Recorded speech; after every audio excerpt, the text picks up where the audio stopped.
So my wife and daughter are at the beach in California, and I just had this thought of we have technology. I should have gone with them and just been on the screen with FaceTime with you guys from the pier or something like that, and that would have worked out. Would have been good. My daughter's her 17th birthday the other day, so that's our baby. She'll be turning 18 next year.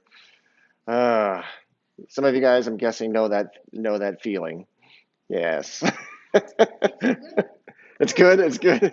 It's good and sad all at the same time. But open up your Bibles to First Thessalonians chapter 2. We'll be covering the first 12 verses. First Thessalonians 2. Ad hominem attack. If you're into logical fallacies, if you took logic in college or in high school or just a fan of logic, like on my computer screen as my background, I've got a list of all of the logical fallacies. And logic is something that God created. It's a part of the universe, and we've just kind of discovered his rules and given names to those things that we see. And in debate, one of the best and worst tactics. It's good in the sense of it'll accomplish your goal. It's bad in the sense of actually gaining truth. And one of these, I guess, logical fallacies is the ad hominem attack. And basically what that is say you're debating somebody, whatever the subject is, and you give a great detailed presentation and defense of that position. And then the person just, instead of actually engaging your argument, just starts attacking your personal character. And that distracts from the thing that you're actually dealing with. Kind of a funny way of seeing that would be, say, Sally and Jennifer are debating the merits of coal versus solar energy. And Jennifer gets up on the stage and she's got her flannel graph and she's got her thumbtacks and her strings, tying everything together, just totally showing why coal is the better way to go for supplying energy. And then Sally gets up on the stage after that 2.5 hour presentation, scientific presentation of why coal is the better way to go. And then Sally gets up on the stage and just looks at Jennifer and goes, she's ugly. She's ugly. And look at her outfit. Why would we trust anybody wearing that outfit? That is an ad hominem attack. Rather than engaging the issues, you attack someone's personal character. Question for us tonight that we'll be dealing with is, was Paul the apostle a victim of ad hom attack? Go with me back to Acts chapter 17. Keep your little thing here in 1 Thessalonians chapter 2. Go back to Acts chapter 17. This is where we looked at last week, the church of Thessalonica being founded. Acts chapter 17, the first, I think, 4 or 5 verses we'll read, if I can get there myself.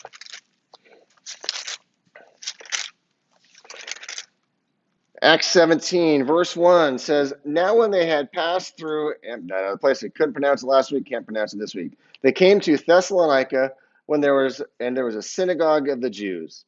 Then Paul, as his custom was, went into them, and for 3 Sabbaths reasoned with them from the scriptures, explaining and demonstrating that the Christ had to suffer and rise again from the dead, saying, this Jesus whom I preach to you is the Christ.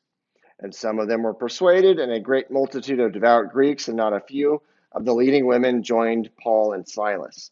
So what he did was, Paul, he gets up there, goes into the synagogues, on their Sabbath days, and just opens up the word of God to them, grabs the Isaiah scroll and goes through all those prophecies, proving, reasoning with them from the scriptures. And it says that some believed. But if you read further on, the ones that didn't actually just physically attacked them. They started taking all of the followers, dragging them out, putting them in prison. And Jason, one of the guys that was a recent convert, actually had to basically pay to get everybody out of jail. So rather than engaging Paul's argument and saying, well, that's an interesting point, Paul, but how about this point? There was no point counterpoint discussion. It's just, we don't like you and your message, therefore we're going to attack you, whether it was physically, which in some cases it was, but when Paul's talking about in 1 Thessalonians, they took the more subtle approach and started using ad hom and just attacking his personal character rather than his actual message. The critics' only way to respond was ad hom. When this is when you know you're on the right track. When you've made a good argument, when they don't engage your argument and they just start attacking you, you've struck a nerve. The person, your opponent, whatever the subject may be, pretty much has lost the debate, at least in reality. But this type of attack actually works to persuade a crowd. In our text, Paul is responding to these bogus attacks. And unfortunately, we have Paul's response. We have the letter he wrote in response to the information that he got. Timothy came and told Paul, hey, the church in Thessalonica, they're doing great. They have some questions about end times events. Oh, and by the way, this is what your opponents are saying about you. We don't really have that part of the conversation. We just have what Paul wrote in response to what Timothy came and said to him, but we don't know exactly what Timothy said. Now, why doesn't God have a 0.5 Thessalonians, the before, so we can read and see that other part of the conversation? Well, here's my theory why we don't have that information is God wants us to get our eyeballs in the text, pay attention to the details, and start figuring some of this stuff out for ourselves. It's pretty obvious when you really dig into the details, but you do have to dig. And if we don't know some of those answers and you want to know the answers, what do you have to do? Your eyeballs have to go into the text. So God hasn't made it too easy for us. He's made it a little bit difficult so we can dive in. So what are some of the clues in our text? We'll cover the first 12 verses. Clue number 1, that Paul was a victim of the ad hom attack. Verse 1 of chapter 2 says, for you yourselves know, brethren, that our coming to you was not in vain. That could be better translated as not sincere, that Paul was insincere rather than vain. We kind of take the wrong idea with that. But that's clue number 1, is they were saying Paul was not sincere when he came and planted this church in Thessalonica and told you about this Jesus guy. He was insincere. The Bible background commentary says it is better rendered here as insincere. Paul then is defending the honesty of his motives during his past visit. And so what they're doing is, rather than engaging Paul's actual arguments, the verses he was quoting to prove that Jesus was the Christ, they're just saying, no, we don't care about what you say about Isaiah 53. We just don't like you. We think you were insincere. And so that's the message that they were saying. And this was a common thing. You read through 1 Corinthians and it talks about it there. But there were a lot of traveling teachers of different ideas and concepts. And a lot of them were very insincere. They would do it specifically for the money. And so they would look at Paul and say, let's group him with those bad guys, make him just like them, and then he'll go away and his message will fail. But that's clue number 1, that he was a victim of the ad hom attack, as they just claimed that he was insincere rather than engaging his message. Verses 2 and 3, they claim that Paul was deceitful, that he was being tricky. Verses 2 and 3 goes on and says, but even after we had suffered before and were spitefully treated at Philippi, as you know, we were bold in our gospel to speak to you, bold in our God to speak to you the gospel of God in much conflict. For our exhortation did not come from error or uncleanness, nor was it in deceit. That word deceit originally had to deal with like fishing. You put your bait on a hook, and your goal with your bait on your hook is to deceive the fish into thinking they got a free lunch. Then they grab the hook and they're hooked. So that's basically what they were accusing Paul of. He was using bait. He was deceiving people. His message was bogus. Again, not engaging his actual argument. They were just claiming he was insincere. They were claiming that he was a trickster and baiting people. Now, unfortunately, quote unquote Christians, or I guess you could say people within the Christian community, have certainly done this. If you were around in the 80s and 90s as a believer, you might remember Jim and Tammy Faye Baker. Yes. How many of you guys will admit you watch that on a regular basis? None? Good, good. You were very good. You didn't take the bait because they were very deceitful and got ridiculously rich off of sincere, well meaning Christians. They did get caught, but somehow they managed to just keep going. My favorite t shirt from the 90s was, have you guys remember this t-shirt? I ran into Tammy Faye Baker at the mall, the big old splotch of colors on the white t-shirt. Great t-shirt. But the reality is, what they were claiming Paul was, unfortunately, is a reality among quote unquote Christians. False Christians, yes, but they're still among us claiming to be a part of this. And Paul says, no, we went into your town with much conflict. We were persecuted. They hated us. They wanted to kill us. That was nothing like the Jim and Tammy Faye Baker, where they just come, send us your money, and God will bless you, and everything will be great. So that's the clue number 2, that Paul was a victim of the ad hom attack. Again, God designed logic. He invented it. These are just words we've come up with to describe what we see in his design. Verse 4, clue number 3, that their claim is that he was just a man pleaser. He did whatever it took to please man to get what he wanted. Verse 4 says, but as we have been approved by God to be entrusted with the gospel, even so we speak, not as pleasing men, but God who tests our hearts. Paul didn't care about pleasing man. That wasn't his goal. His goal was to please God. And he was faithful to teach the true message of the gospel, that Jesus lived, he was God in human flesh, he died on the cross, rose from the dead, and ascended up to heaven. He was not a man pleaser. If he was a man pleaser, he was terrible at it, because 50% of the people wanted him dead. Most men pleasers are a little bit better at it. If Paul was a man pleaser, he was terrible at it. And it's silly, because they were saying he was doing all of these things basically to get rich and get money out of people. What was Paul before he became a Christian? Well, he's a Christian killer, but he was a rich Christian killer. He was already at the pinnacle. So it would be so silly for Paul to be at the pinnacle, dive off the cliff into Christianity where there's nothing but persecution, and then try to use that to get rich. He already had it, so he was not a man pleaser. That's what it tells us in Galatians chapter 1, verses 10 through 14. He was already at the top of society. He was a Hebrew of Hebrews. He had the best education. Everyone loved him. He was getting pats on the back for hunting down these silly Christians.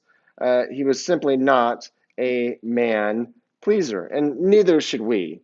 If your witnessing technique is to make people happy, you need to change your technique. If you're not getting people mad, I mean, your goal isn't to get people mad, but if you're sharing the real gospel, a good chunk of those people are going to get mad at you. That's not what happened. Not what I'm saying. That's what happened to Jesus. Jesus was as much like Jesus as anybody possibly could. And what did they do to him? They crucified him. But obviously, some believed.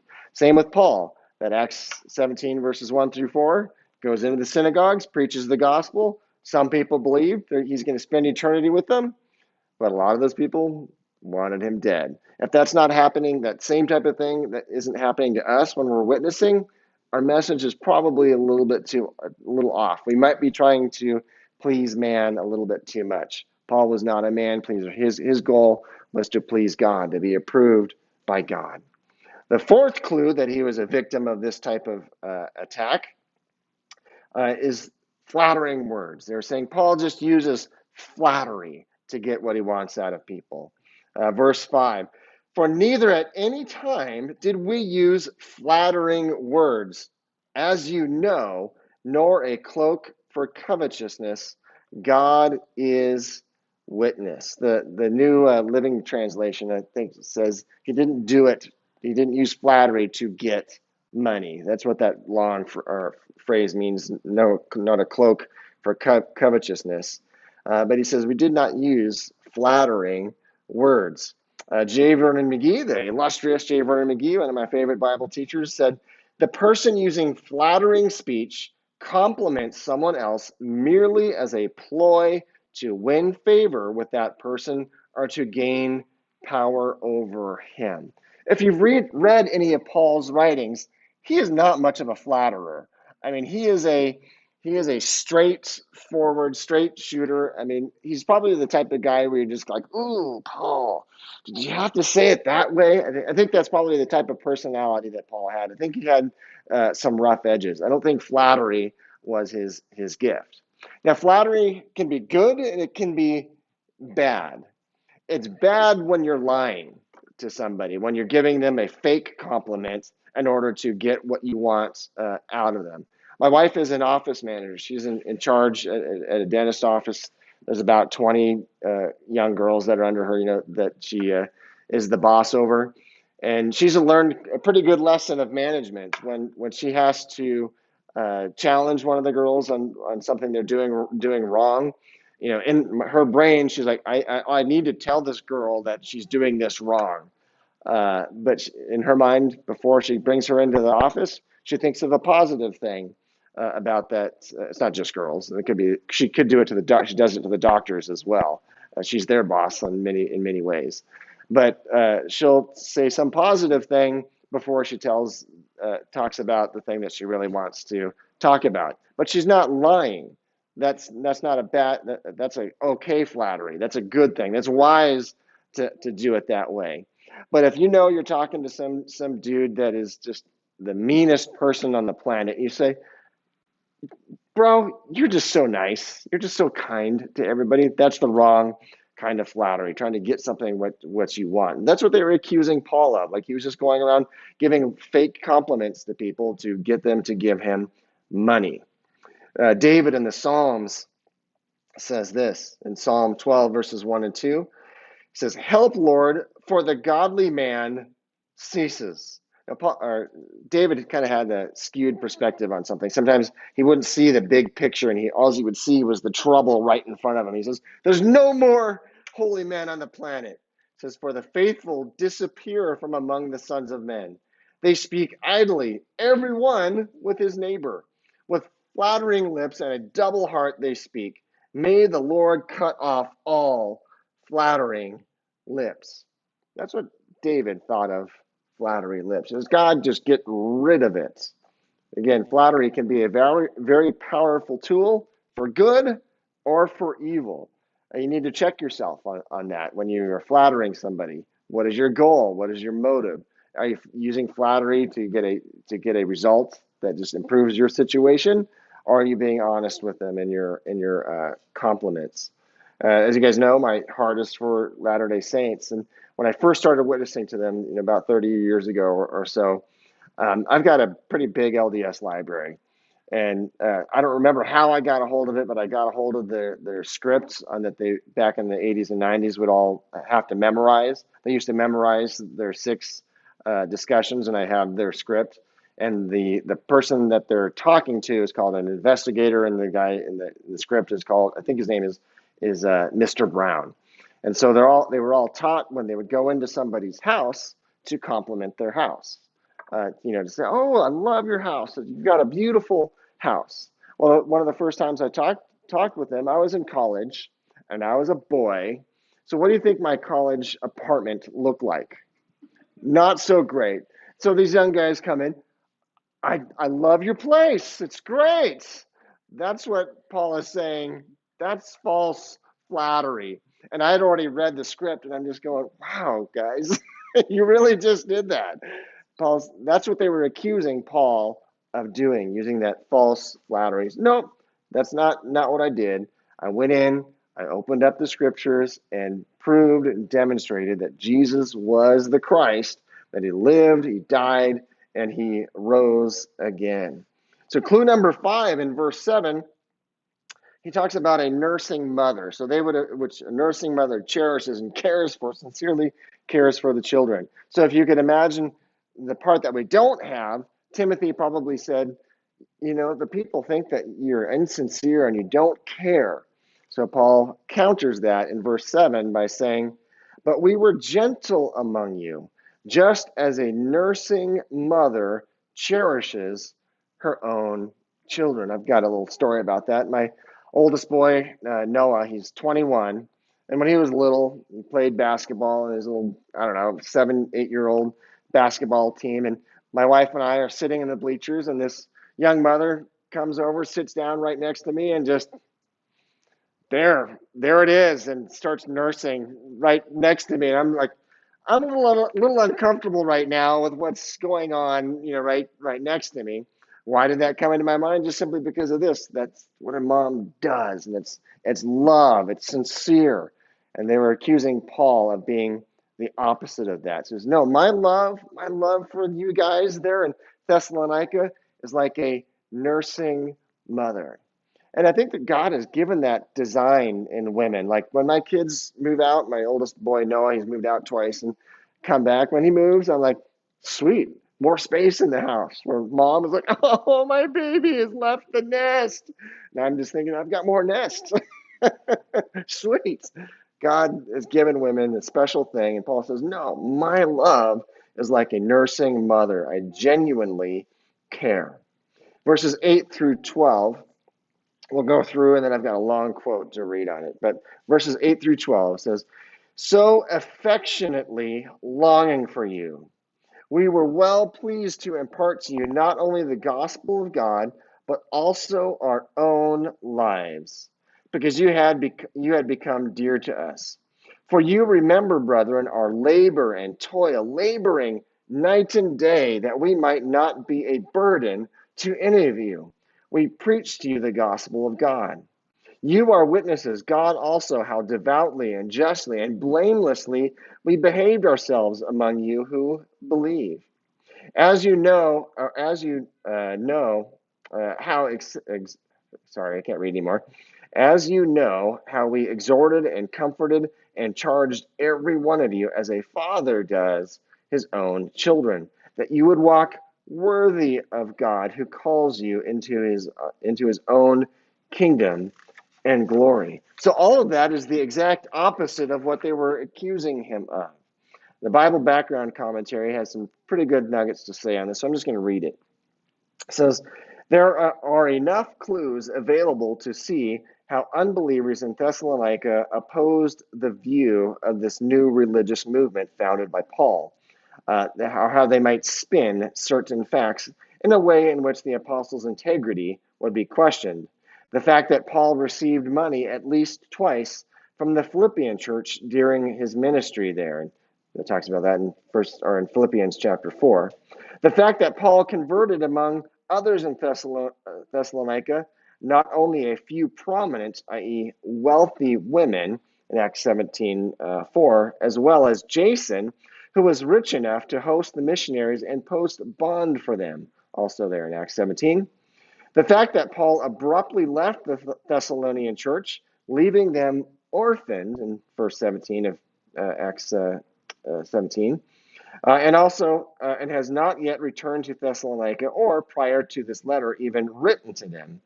All this information could easily be used by opponents of the Thessalonian church to question the integrity of its founder. So if you're talking to somebody that does not want to hear the gospel, be paying attention how they respond. Are they looking for character flaws in you? We all have them. They can exploit them. If they say something, if they exploit one of your flaws, just say yeah, and then move on. Don't let them use that against you. And that's what they were doing to Paul, saying he was insincere, that he was in it for the money. There was enough situations where they could create some half truths to create this whole false scenario that sounded good that a bunch of people would buy into. So Paul's phrases in the chapter or the 12 verses that we just looked at, counter all of those bogus arguments against him. So how does this apply to us?